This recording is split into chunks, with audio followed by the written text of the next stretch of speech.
In this video, I discuss Thomas Aquinas' 5 ways, or his 5 arguments for the existence of God. I also discuss some of the assumptions that he makes along the way. So let's start with the first argument, that is the argument from motion. And he says, quote, "Whatever is in motion is put in motion by another." Now, he talks about this in terms of actuality and potentiality. And what he means by this is that something is potentially in motion when it's at rest. But this motion could be actualized when something that's actually in motion comes along and knocks it or forces it to move. The example that he uses is a piece of wood that is potentially hot. So this piece of wood could become actually hot if some other piece of wood that was on fire or fire itself were to come along and ignite it.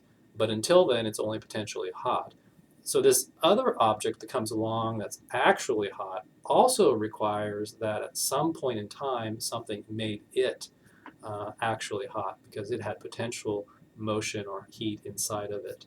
And this goes back on and on, but he says this can't go back forever. You've got to have a stopping point, because unless you have a first mover, then nothing moves at all.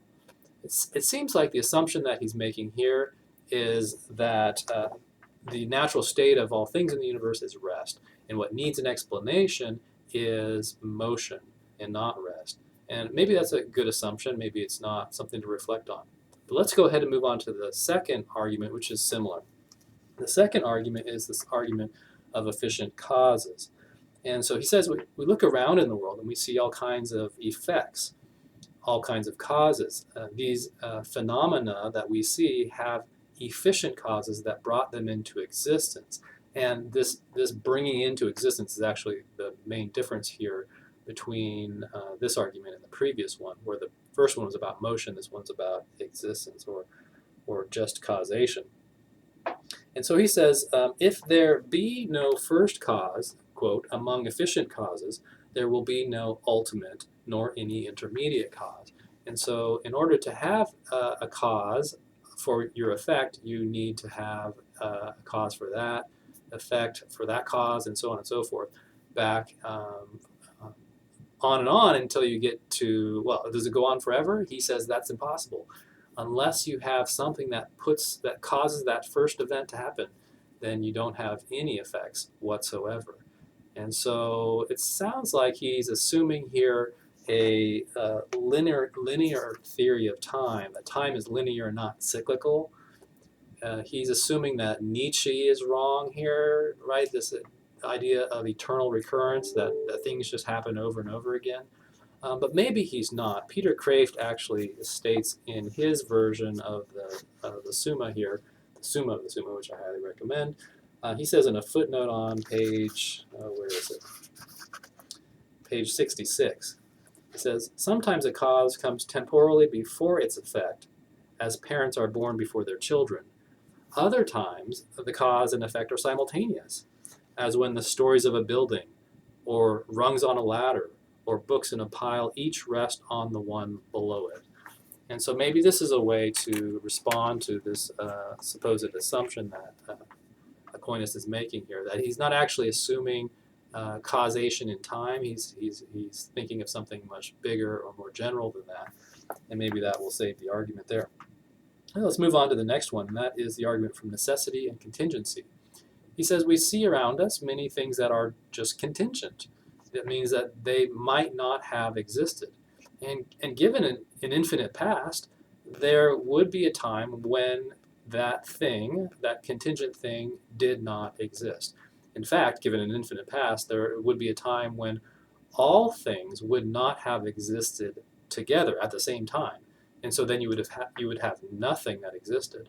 But if that's the case, then there must be something that brought those things into existence out of nothing, right? And so he says that that thing must be a necessary being, and we call a necessary being God.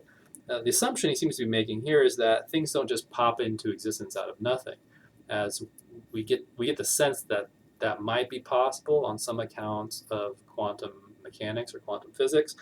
I don't know, it seems to be a good assumption to make, that things don't just pop into existence out of nothing. but I thought I should mention that as an assumption that's working in the background here. Number 4, the argument from gradation. So he says here that among beings, there, quote, there are some more and some less good, true, noble, and the like.